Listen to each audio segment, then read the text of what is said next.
भारतीय जनता पार्टीने सुद्धा अनेक वेळा सांगितलं त्यावेळी काही बोगस मतदान काढा. मग तेव्हा सत्ता कोणाची होती? ते त्यांची यंत्रणा काय करत होती त्यावेळी? BLO काय करत होते? निवडणूक अधिकारी हे जे कोकण भवनला जे फॉर्म घेतात ते काय करतात? अहो किती वेळा आम्ही फॉर्म दिला ना तर 10 क्वेरी काढतील त्याच्यात. हा हे पाहिजे ते पाहिजे ही ओळखपत्र ते, आणि बाकीचं गट्टा घेऊन आलं तर आपोआप होऊन जातात. आता तुम्ही समजून जायचं काय ते.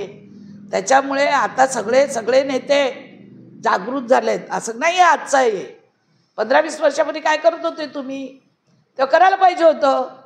भारतीय जनता पार्टी आली म्हणून तुम्हाला काय वाटतं बोगस मतांवर आली का? मग आम्ही काय बोगस मतांवर निवडून आलो?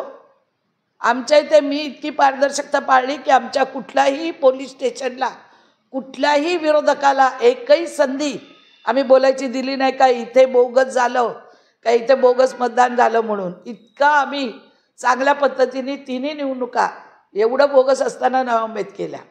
आणि ह्याचा सगळा रिपोर्ट जर तुम्हाला पाहिजे तर पोलीस आयुक्ताला तुम्हाला तो मिळेल.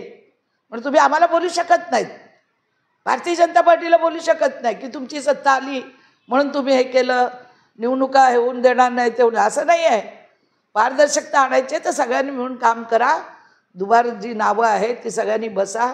एवढं काय महाराष्ट्रामध्ये आज कॉम्प्युटर सिस्टीम आहे, पटकन तुम्ही नवीन यंत्रणा नवीन टेक्नॉलॉजी वापरा आणि काढा ना. ते किती आहे, एक नाव मंदा म्हात्रे टाकलं किती ठिकाणी डिलीट करा.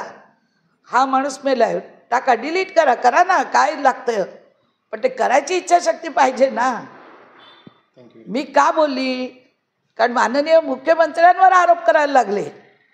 माननीय मुख्यमंत्री बोलले देवाभाऊ की आम्ही पण 15-20 वर्ष झाली ही नावं काढा म्हणून सांगतो, आणि माझ्या बातमीचं मोडतोड करून जी दाखवली जाते ते चुकीचं आहे.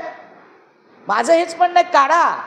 आमच्यासारखे कार्यकर्ते फार टेन्शनमध्ये येतात निवडणुकीच्या वेळी. 100-200 मतांनी चांगला कार्यकर्ता पडू शकतो या मतांमुळे. आणि म्हणून मी त्या दिवशी बोलली, हा माझा विषय पण नाही आहे, पण मी माझ्या इथली वस्तुस्थिती मांडली. आणि ती मांडू नये का? त्याशिवाय तुम्हाला कसं कळणार? तुम्हाला काय वाटतं भाजपचा आमदार 3 वेळा निवडून आला म्हणजे बोगस मतदानावर आला की काय, दुबार मतदानावर आला की काय?